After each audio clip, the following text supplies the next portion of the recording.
In 1989, the first drug court opened shop in Miami. Its mission, to break the cycle of addiction to alcohol or drugs and the crimes committed in the pursuit of controlled substances, to stop the overload of court cases, mounting jail sentences, and spiraling recidivism, and most importantly, to get the addict on the road to recovery, responsibility, and self-sufficiency. Mecklenburg County's drug treatment court program, named STEP for Supervision, Treatment, Education, and Prevention, began in 1995 with almost immediate results. Drug court works because of a non-traditional court system. Instead of the district attorney squaring off against the public defender and his client, with the judge in between, all three parties work together for the good of the client.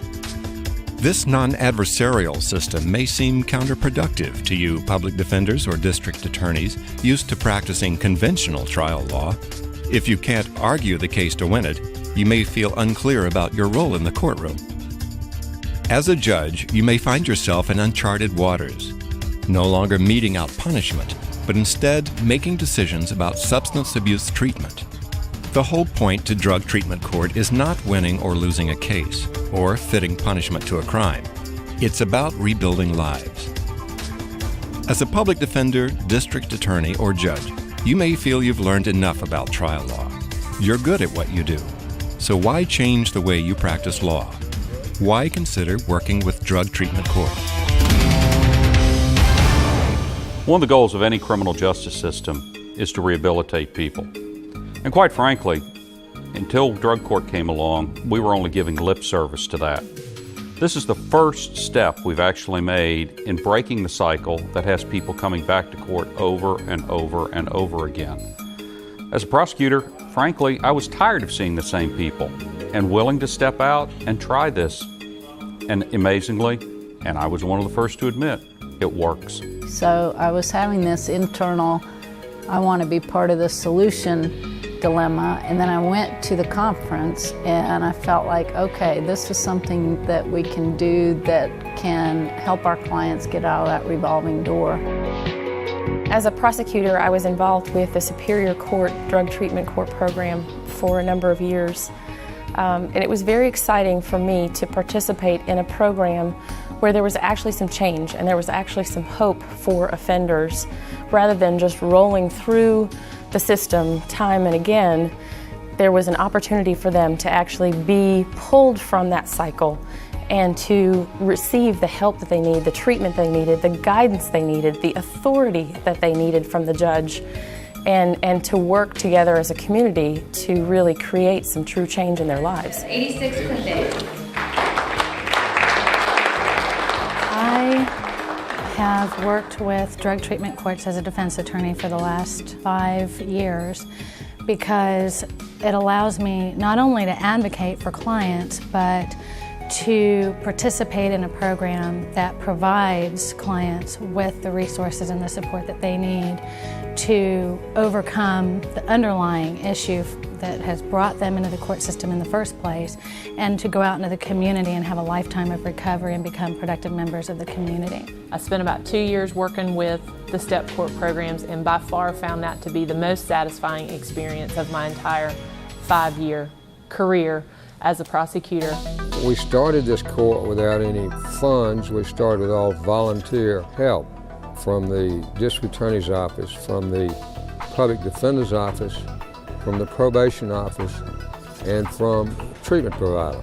The drug treatment court is a remarkable collection of individuals and a remarkable collaboration. And it was quickly apparent to all of us as court professionals that we absolutely had to work together. All with a single purpose in mind, that single purpose being to intervene in a way that positively and permanently changes an individual's life who suffer from substance abuse issues. And it is a collaborative effort that sometimes requires intervention with various techniques, including some punishment, but it's all usually collaborative, all working together for the individual in a way that seeks to achieve what we want, which is the reduction or elimination of any recidivism by these citizens of our community. Drug court will not work without it being a team. It is a collaborative effort, and there's not one entity in that room that's more important than the other. You've got a number of individuals involved, all of whom are from separate areas of the procedure. You've got the district attorney, you've got the public defender, you've got probation officers, you have case managers, and then you have the treatment facilities. And like any other joint team effort, it is always helpful for one member of the team to understand what the other one is doing and have some investment in that process. And when you form a team, there's a certain bonding and collaboration among that team that I think works out for the good of the participants in the program. So there's the internal part of it, making sure that when we step out into the courtroom or when we have those sessions where we all look at the case, that we can talk about it amongst ourselves, not necessarily agree all the time, but at least talk about it and speak the same language so that we can get to the result that we need. Because he was seen by you drinking at home, right? And when I met with Yolanda... This guy had the six-pack? No, that was court. Yolanda did correct something when we met with them earlier, that it was not observed. He stated this to you, is that correct? Yeah, he stated to me that he had been drinking. I hate to see him go in, but okay. Well, I mean... Because I think something's going on too. Yeah, I think I'm gonna call him. I'm gonna call him up. Okay. One to me. Because he get 24. And you make a He wants decision. to tell me something, I'll be fine. Okay. Sometimes being arrested can be the best thing that happens to someone if they have an immediate response. If time goes by and there's a chance to forget about it, the effects of the drug and the withdrawals start taking over, then we've lost an opportunity to really make a difference. Sometimes you have to strike while the iron's hot, and early intervention once someone has been caught or arrested or is in the courtroom is what makes the biggest difference, because then the brain can connect the two together. Drug abuse, drug addiction is a disease like any other disease. I am a survivor of breast cancer, and I know that early detection, early treatment is the key to success. Same thing with drug addiction. Early detection, early treatment is the easiest way to have success. If you delay, then your likelihood for success decreases the longer you delay. And it really is an opportunity that should not be seen as punishment. There can be a punishment component if you don't work the program, but it truly is an opportunity not only to help yourself in the court system, but to also look inside personally and fix all the things that got you right where you are, and have a light at the end of the tunnel. Having the ability to go to a client and say, instead of looking at more jail time, we're looking at helping you, looking at you getting and staying clean and sober, getting your life back, staying out of jail, or of course you can go to jail if you like. I can work that out for you too. You have no excuses? Well, no excuses is better than making up an excuse. I'll give you credit for that. All right, 24 hours. There's nothing different between court treatment and your normal outpatient or inpatient clinic, except the fact that we've got the criminal charge and the criminal justice system standing over them with a substantial hammer if they don't perform. And so we can impose some lack of tolerance on them that, most treatment centers, inpatient or outpatient, the person goes in there and it's voluntary, and if they want to walk out, they walk out. You can't walk out of our program.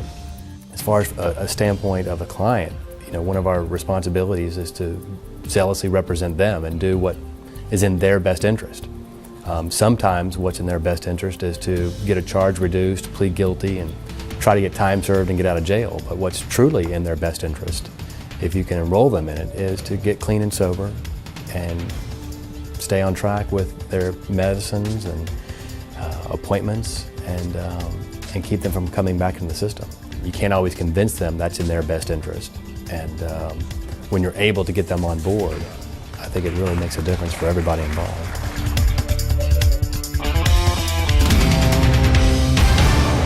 I'm a defense attorney and have been for 20 plus years. I'm an enthusiastic supporter. Step Court, have been for years. I've had many clients come through the program successfully, and it's one of the few things that we get to do as defense lawyers that is really a win-win-win all the way around for the whole system. It's a win for me because I come up with a way to get my client completely out of trouble through district court step with charges dismissed if they successfully make it through the program. And it's a win for my clients, not only for getting out of their charges, but invariably they come out of this thing as different people.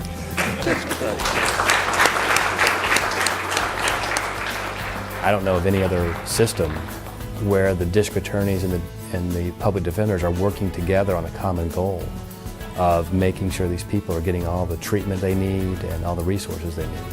There is not a single graduation that did not bring tears to my eyes, and it gives me chills now to think about some of my favorites that I actually got to know and saw from rock bottom, I'm getting teary-eyed now, rock bottom to the top of the mountain. And it didn't always happen in a year, sometimes it took 2 years, but when they got there, there was no turning back. That is a unique opportunity as a defense attorney to participate in that process and that collaborative effort, and also to witness that success, to see that client for that 1 year or more overcome all of the things that they walked in the door with, and to graduate and be a success. And so when I have clients come in that you just see the signs, and you know what the signs are after a while of drug use and drug abuse, to know that if they go into step court treatment, that in just a few months they're going to be a lot better.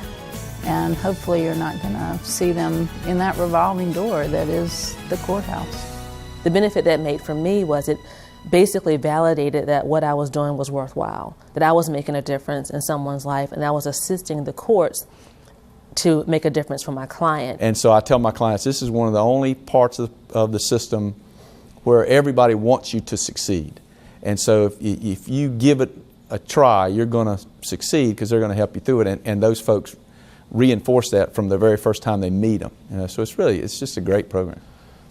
Many of my clients come back to the drug court from time to time to check in and tell their success stories to the participants in the drug treatment court, and everyone is so proud of them when they do come back because they have been born again, so to speak, and it is a celebration that we all rejoice in when we see their successes when they come back. And so the lesson for any court professional coming into this process, perhaps on a brand new basis, is to sit down with and listen to the people who've been involved in this program for a while and understand its processes, and be willing to set aside perhaps a number of prior beliefs about alcoholics and addicts and how they are best accommodated to the criminal justice system, and put aside any preconceived notions about these and wait and see how the process works. And I think they will find, if they have an open mind, that the process does work and they can happily be a part of it. Drug Treatment Court is making a difference in the lives of addicts. You can make a difference too.